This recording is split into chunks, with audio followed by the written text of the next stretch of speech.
Israel को 440 volt का झटका नंबर 1। ट्रंप 8 मुसलमान देशों से बढ़ाने लगे दोस्ती।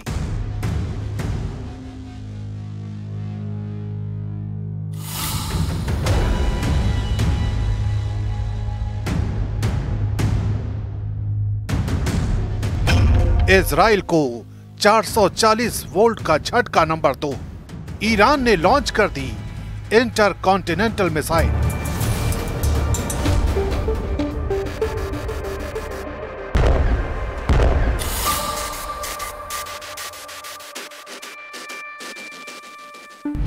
इजराइल को 440 वोल्ट का झटका नंबर 3। तुर्की का ऐलान, धरती से मिटा देंगे यहूदी देश।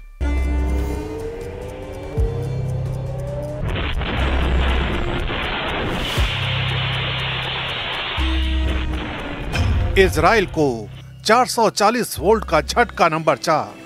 मुस्लिम देशों से ज्यादा कट्टर दुश्मन बना France.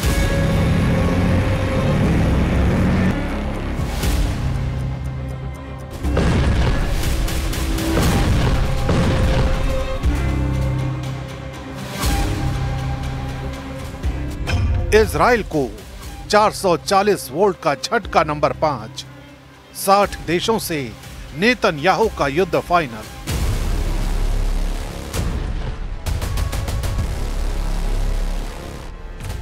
Gaza, Yemen, Lebanon, Syria और कतर को कुचल डालने वाले इजराइल के खिलाफ भयानक हमले की तैयारी शुरू हो गई है। इजराइल पर एक साथ कई दुश्मन सेनाएं हमले की तैयारी में हैं। इजराइल पर हमला पारंपरिक हथियारों के साथ महाविनाशकारी हथियार से भी हो सकता है।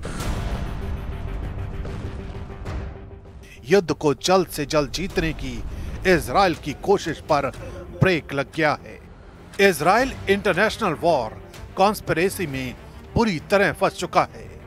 प्रेसिडेंट ट्रंप के रुख ने नेतन्याहू की धड़कनें बढ़ा दी हैं।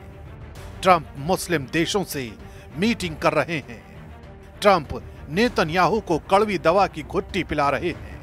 ट्रंप ने जिन मुस्लिम देशों को गाजा युद्ध के खात्मे का कॉन्ट्रैक्ट दिया है, उनके नाम सुनते ही नेतन्याहू का दिमाग गर्म हो गया है। ट्रंप ने सऊदी अरब, यूएई, कतर, मिस्र, जॉर्डन, तुर्की, इंडोनेशिया और पाकिस्तान को गाजा युद्ध खत्म कराने और शांति बहाली का जिम्मा सौंपा है। The president will also be hosting bilateral meetings with the UN Secretary General and the leaders of Ukraine, Argentina, and the European Union. The president will also later in the day hold a multilateral meeting with Qatar, the Kingdom of Saudi Arabia, Indonesia, Turkey, Pakistan, Egypt, the UAE, and Jordan. Israel के सबसे कट्टर दुश्मनों का जमघट लगाकर Trump ने Netanyahu को सख्त संदेश दिया है। ट्रंप के बदले हुए प्लान के बाद नेतन्याहू का ऑपरेशन गाजा फ्लॉप हो सकता है। असल में ट्रंप गाजा में मुस्लिम देशों की सैन्य तैनाती का प्लान बना चुके हैं। यानी जिन 8 देशों के साथ उन्होंने मीटिंग की है, वो सब मिलकर एक शांति सेना गाजा में तैनात कर सकते हैं, जिसके बाद इजराइल को गाजा में हमले से रोका जा सके, जिसके लिए इजराइल फिलहाल तैयार नहीं है।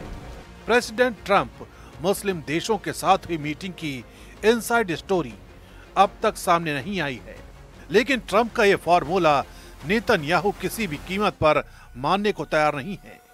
वो पहले भी साफ कर चुके हैं कि फिलिस्तीन देश नहीं बनने दिया जाएगा। नेतन्याहू अपने नेक्स्ट एक्शन के लिए ट्रंप से मीटिंग भी फाइनल कर चुके हैं, लेकिन ट्रंप को साथ लेने भर से उन्हें सफलता नहीं मिलने वाली, क्योंकि इजराइल को भी नक्शे से मिटाने की धमकी दी जाने लगी है। ये कोई और नहीं बल्कि तुर्की दे रहा है। तुर्की के राष्ट्रपति यूएन महासभा में अपने भाषण में गाजा के मुद्दे को सबसे प्रमुखता से उठाने का ऐलान किया है। एर्दोआन ने यह भी दावा किया है कि वो फिलिस्तीन को मान्यता दिलाकर ही दम लेंगे। Konuşmamda Gazze'deki insani felaket ve mezalimi özellikle gündeme getireceğim. 80. Genel Kurulu diğerlerinden farklı kılan özelliği birçok ülkenin Filistin devletini tanıyacak olmasıdır. Biz bu tanıma kararlarının iki devletli çözümün hayata geçirilmesine ivme kazandırmasını temenni ediyoruz. तुर्की के बारूदी तेवर ने Israel को भड़का दिया है। Israel की तरफ से धमकी दी गई कि नेटो सदस्य होने के भ्रम में तुर्की तबाह हो सकता है। अमेरिकन एंटरप्राइजेज इंस्टीट्यूट के सीनियर माइकल रोबिन ने एक बयान में कहा कि कतर की तरह तुर्की को भी इजराइल दहला सकता है। इजरायली अकादमी की बड़ी हस्ती मियर मासरी ने इससे आगे बढ़कर यह तक कहा है कि तुर्की को नेटो मेंबर होने का मुगालता भूल जाना चाहिए। इसके जवाब में एर्दोआन के सलाहकार ने कहा है कि जल्द ही इजराइल इस धरती के नक्शे से मिट जाएगा, उसके बाद फिर इन्हें पता चलेगा। जो धमकी नेतन्याहू ने फिलिस्तीन को दी है वही उन्हें एर्दोआन की तरफ से मिली है। लेकिन इन सब से बड़ा थ्रेट इजराइल के सिर पर मंडरा रहा है, वो है ईरान की नई इंटरकॉन्टिनेंटल मिसाइल। ईरान ने अपनी विध्वंसक मिसाइल का धमाका कर दिया है। अभी ईरान की मिसाइल का ट्रेलर देखिए, आगे डिटेल भी जानेंगे। सितंबर को ईरान की सबसे विनाशकारी मिसाइल की झलक दिखी। तब मिसाइल को लेकर कई तरह के दावे किए गए, मगर पूरा सच ईरान ने अब बताया है। ईरान की इजराइल किलर मिसाइल का पूरा ब्यौरा फ्रांस से मिले नेतन्याहू को चैलेंज के बाद देखते हैं। फ्रांस ने इजराइल को कई फ्रंट के वॉर ट्रैप में फंसाया है। खुद न्यूयॉर्क के ट्रैफिक में फंसने वाले मैक्रो ने नेतन्याहू के खिलाफ जबरदस्त लामबंदी कर दी है। ब्रिटेन, कनाडा, ऑस्ट्रेलिया और पुर्तगाल के साथ फ्रांस ने फिलिस्तीन को मान्यता दी थी।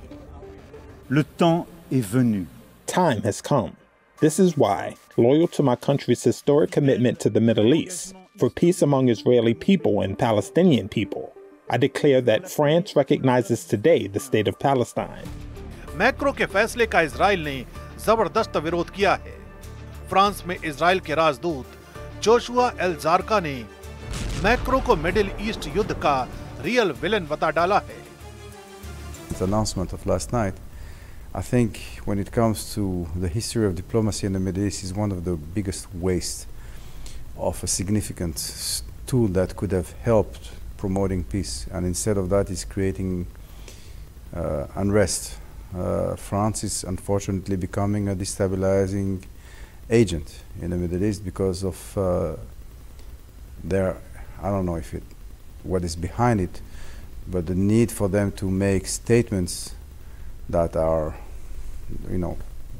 more show than anything else. France Europe में फिलिस्तीन समर्थकों का अगुवा बन रहा है। हालांकि मैक्रों के रुख से कई देशों में हालात खराब होने लगे हैं। इटली विरोध प्रदर्शन की आग में जल रहा है। फिलिस्तीन राष्ट्र के समर्थन की मांग कर रहे प्रदर्शनकारियों ने जॉर्जिया मेलोनी के खिलाफ जबरदस्त प्रदर्शन किया। मिलान, रोम, वेरिस, नेपल्स और जेनोआ में हिंसा और आगजनी हुई।